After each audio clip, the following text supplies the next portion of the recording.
classrooms, as educators, we've got to check who we are, because that is exactly what children are going to experience. So if you have internal biases, if you have prejudices, if you have low expectations, all those things that you are will come out.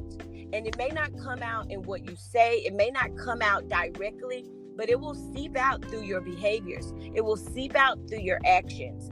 And so we've got to put a mirror up and really address who we are. When we become teachers, we don't take a test on, our biases. Mm-hmm. We don't get a chance to really assess those things before walking into a classroom with people that you may be internally afraid of, or you may be internally not like that group of people based on your experiences and how you were raised.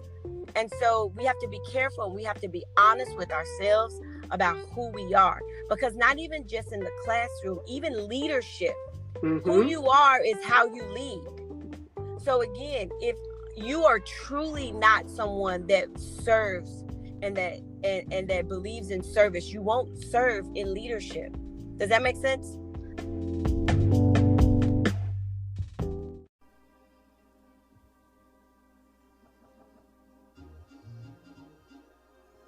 You're listening to Creators Conversations that features dope creatives, innovators, and leaders from around the world, giving their perspective on life, pivots, and everything in between. I'm your host, Laci Mckinney, so let's get into it.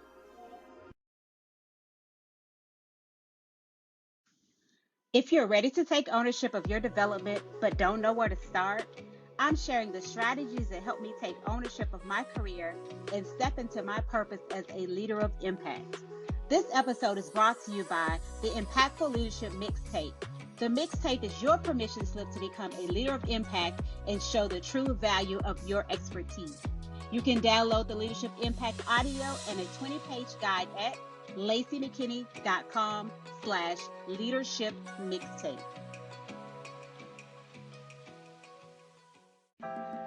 Allow me to introduce you to my next guest, Dr. Quinnis Miller. She is a teacher, motivational speaker, trainer, author, and educational leader.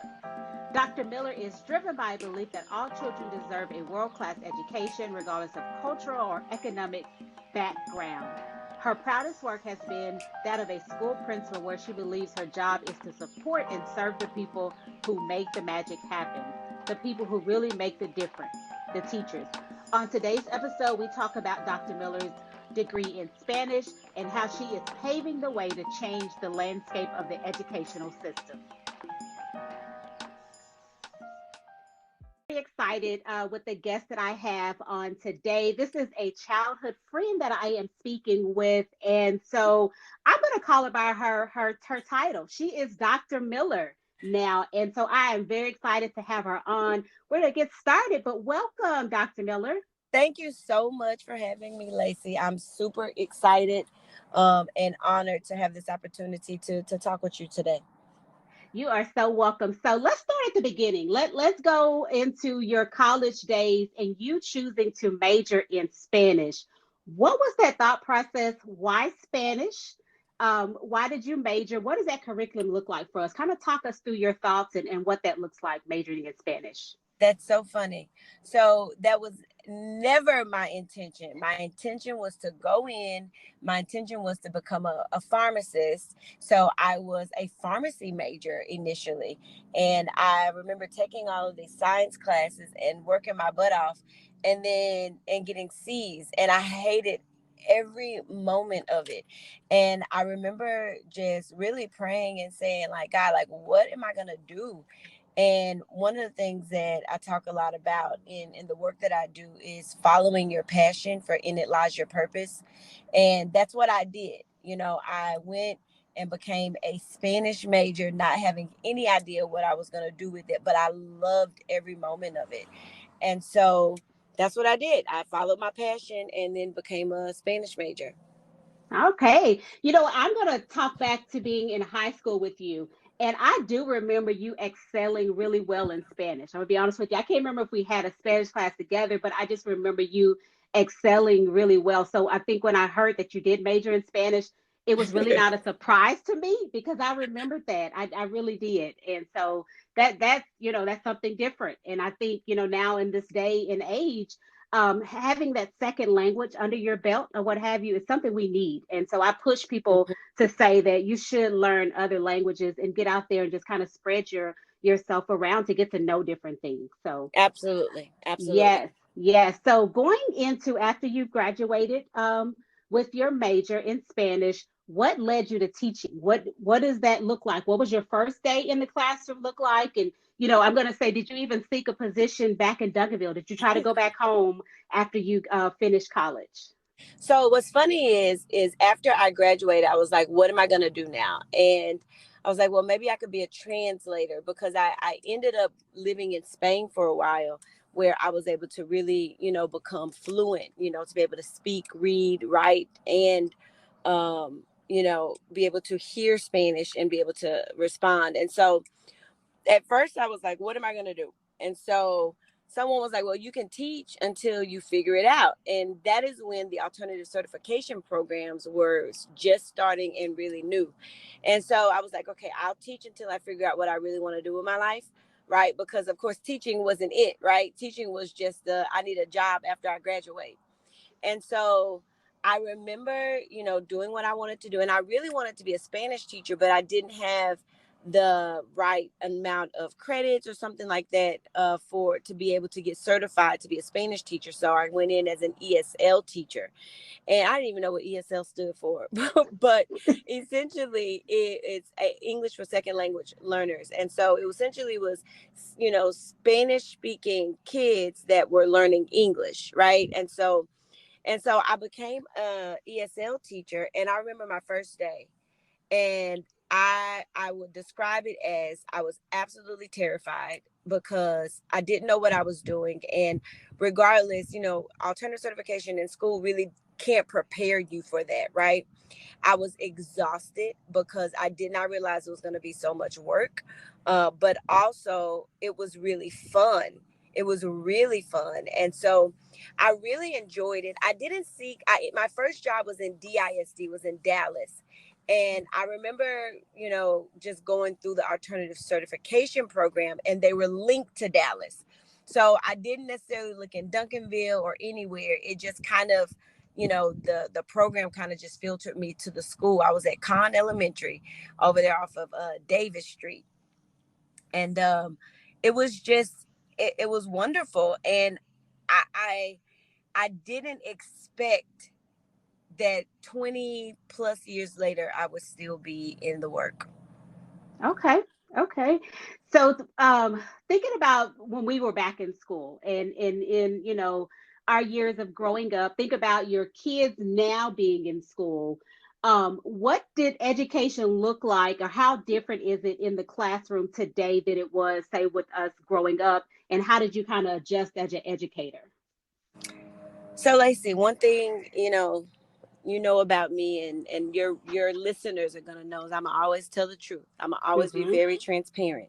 Okay. And the reality is it's not a difference. Mm. And I don't think that there was a difference from even when we were in school 20 years prior, or 40 years prior, or almost 50 years prior, right? Mm-hmm. Because I believe that the education system was built to, in the book called Rich Dad Poor Dad, he talks about how the education system was built to create workers, Mm. and that, the come in, sit down in rows, do what people tell you to do, follow directions, etc., is this was intentional so that people would work, specifically at that time it was in factories, but the same is true now. And so there is no difference. And one of the things that I hope to do in my journey in this work is to help those understand that we don't serve the same children.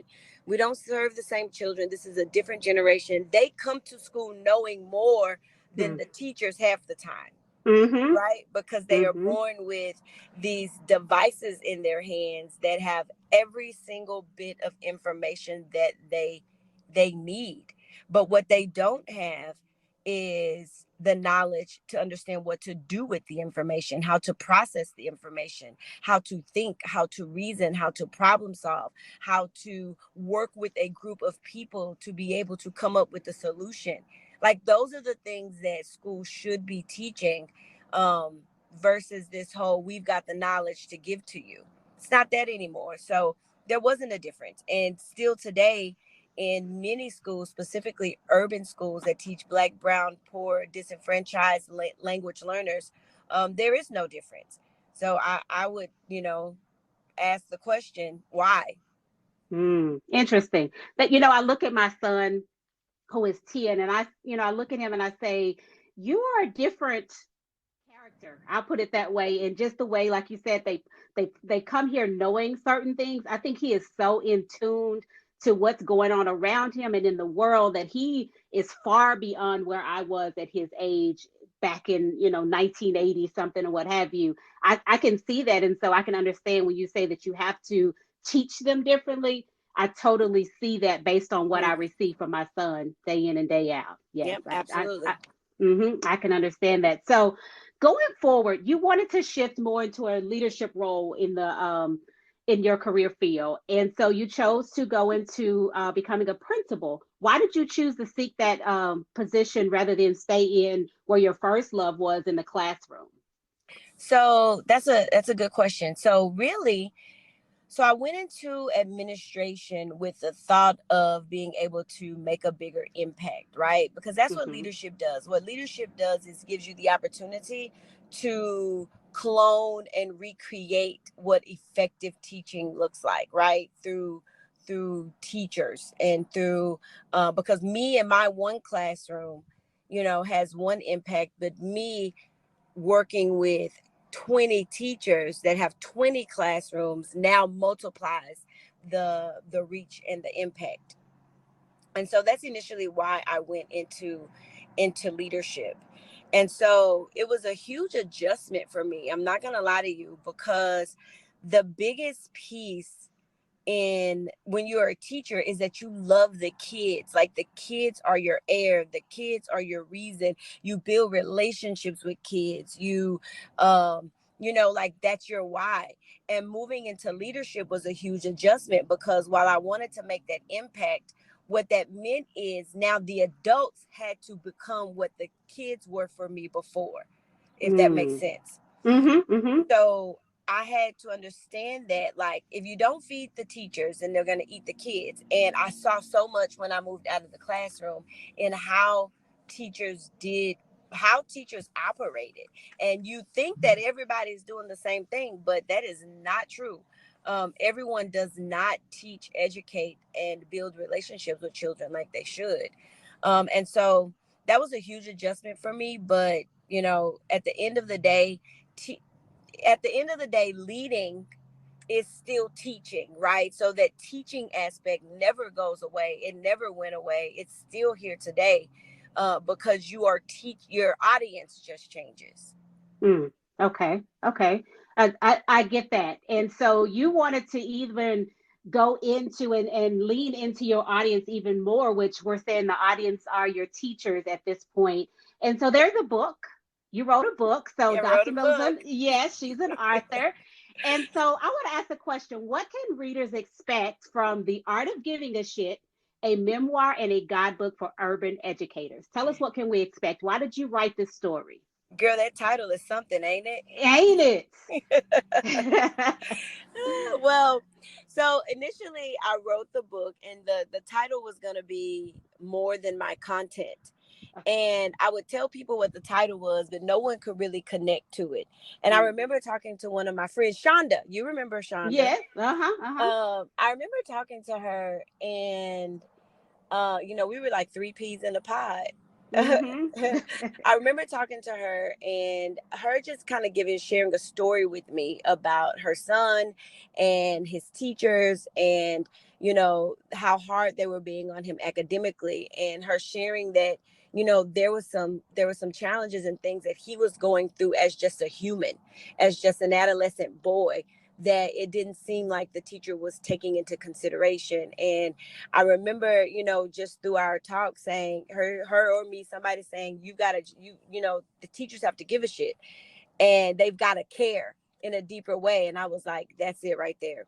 Like the art of giving a shit. Like, how do you care for children in the classroom the way that they need? And so the point and purpose of the book was to just share my story, share how I did that with the scholars that I served. And so I wanted to share the story. So it's just going to be a memoir. And then my editor was like, well, this is a good story, but okay, so you were a Spanish teacher and okay, so what does the reader take away?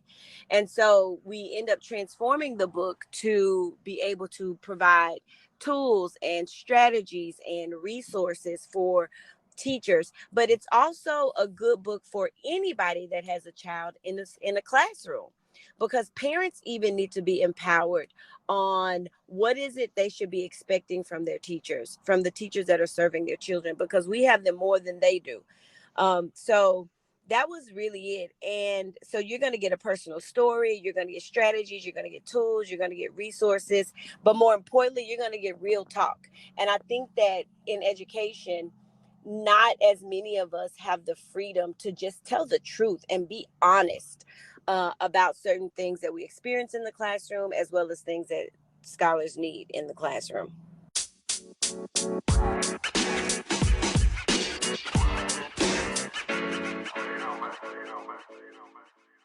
I can resonate with that story you shared with Shonda, because I want to say probably the last 2, maybe 3 years, my youngest son, I went through it with him in school. And it seemed as though, for one, he didn't care for the school or care for being in school, period. And then it seemed like when I would go and talk to the teachers, they weren't seeing him for what he needed. You know what I mean? And so we Mm-hmm. struggled for the last 2 to 3 years, going back and forth. I cried, I prayed, all of Yeah. that. And it wasn't until I got into the current school he's in now. He's in a private school or what have you, and he loves school. I'm talking about this kid on a snow day finding out other kids are in school. He turned to me and said, "Mama, I want to get offline. I want to go into the school because other kids are there." You know what I mean? And Mm-hmm. it's just like this total difference of a child that's keeping up with grades, keeping up with his projects and stuff. And so Right.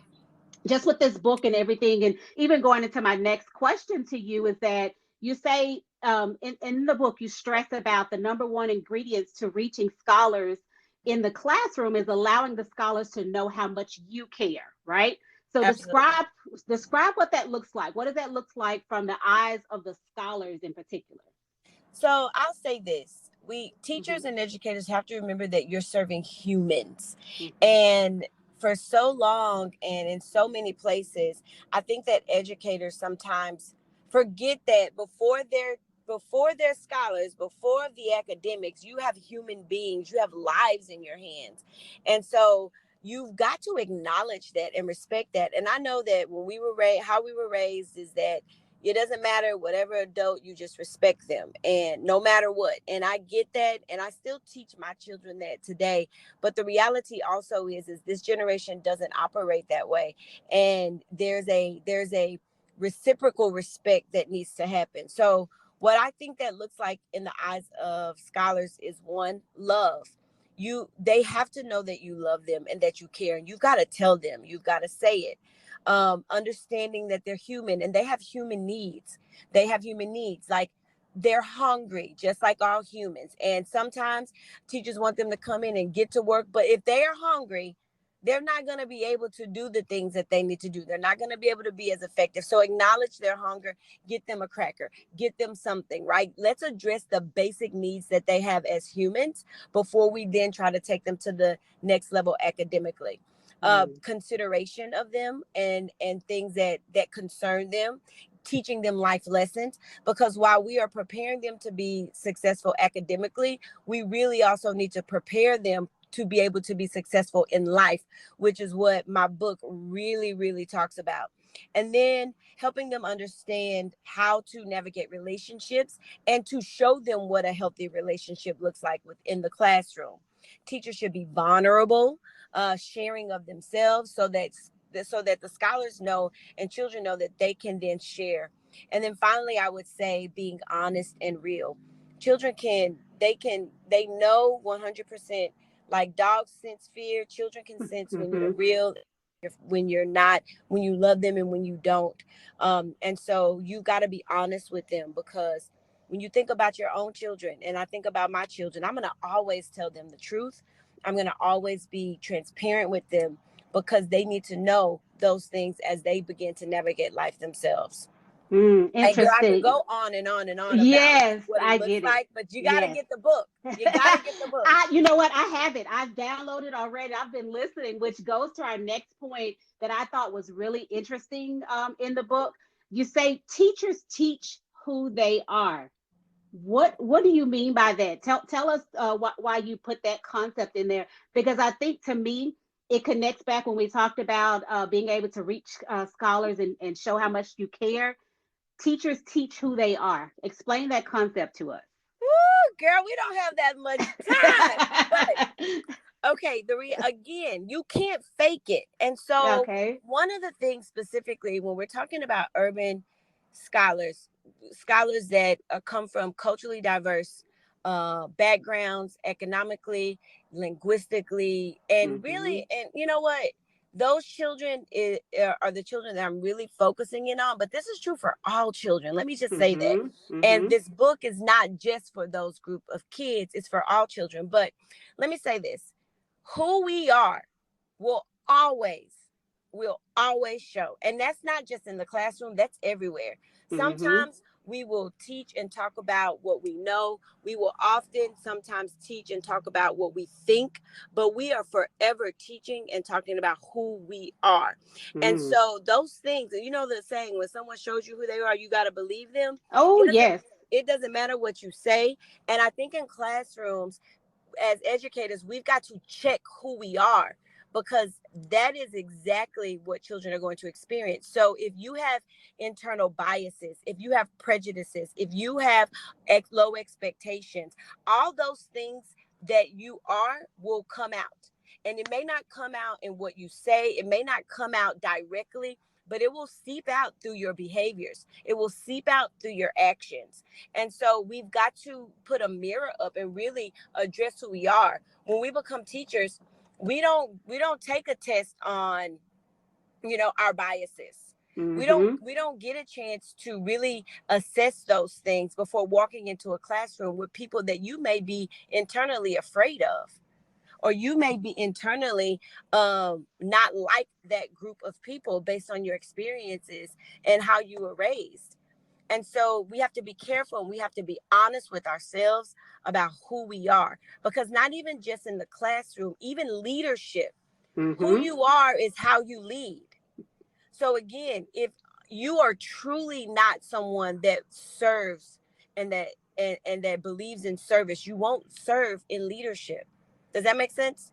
That makes a lot of sense. Yes, it does. It makes a lot of sense. And I'm going to tell listeners, get the book, because even as I was listening through it or what have you, I've been in the classroom in higher education, but just being in the classroom with young minds, I think people need to read this. If you have children, you need to read this book, because it does give you those practical tips. It gives you the story. It gives the life lessons. All of that is in this book. So I would say get it, get it, get it. That's all and I I can say. It's an and I would excellent like to book. I would love to say this, Lacey. I just want to say thank you to you and your professionalism. This is probably one of my first interviews where you've Mm. already actually went into the book. And so I just want to honor you in that space and say thank you so much, because I think that this interview, it was much more meaningful for me because of that. So I want to say thank you. You are more than welcome. You are more than welcome. So, as we close out this interview, I want to ask you a question. And I think it's funny. And I think I relate this back. My mother was an educator. And so we would go to her school, and kids would think that we wouldn't have fun only because my mother was a teacher. And so they experienced her in a certain way, right? Right. So they would always ask us, do you guys get to go out and have fun? Do you get to go to parties, to the movies? All of that was funny. So I want to ask you that same question. How do you balance being an educator and a parent? How do you turn it on and off in the home versus being in your school? Girl. Well, right now, I'm a hashtag single boss mom. and Okay. I'm newly divorced, but Ah, I will say that I have a village okay. of people, and even my now ex-husband, we're still partners and with Mm-hmm. these babies, but it's difficult. I'm not gonna lie to you, but again, it takes a village to raise a child, and I have amazing children who understand what I do, who involve themselves. They'll come to school with me. They understand if I have something. They understand if I have something going on, and so they're just very, very understanding. But it's hard. It's not easy, and so I have to have a calendar and just trying to manage both, because I put everything that I am into both places, right? So I don't have just two children. I have Mm-hmm. hundreds, and Mm-hmm. and so, but that would be the way, just and prayer, and yeah, and I drink and I pray. That's all I got. Okay. Well, Dr. Miller, my dear friend Quincy, let's tell people how can they purchase the book and how can they connect with you. So you can always find me at www.quinnis.com. The book is in every space that you can think of. It's on Amazon, Barnes and Nobles, Audible. It's on ebook. Any app that you have, you can search the book, and it should come up. And of course, I would love people to reach out to me. Definitely, I would love to continue to speak and continue this conversation. And at www.quinnis.com, there's a space where you can reach out to me, but you can also find me at quinnis@gmail.com, and you can email me there. But I'm just super, super excited. I I I think that I hope that as I continue my journey in education, that I'm able to continue to lead without fear and really preach the gospel of loving children in an authentic way, because this is God's work, Laci. It really Mm-hmm. is. It is. And he gives us his most precious gift, which is children, and he is love. And so that is what he wants us to do, is to love children, love each other, and the rest will take care of itself, Laci. The rest will take care of itself. Yes, it will. So I am super excited that you decided to come on and interview with me. I really appreciate you. I am proud of you, my dear friend. And so thank Thank you so you. much for being on Creators Conversations.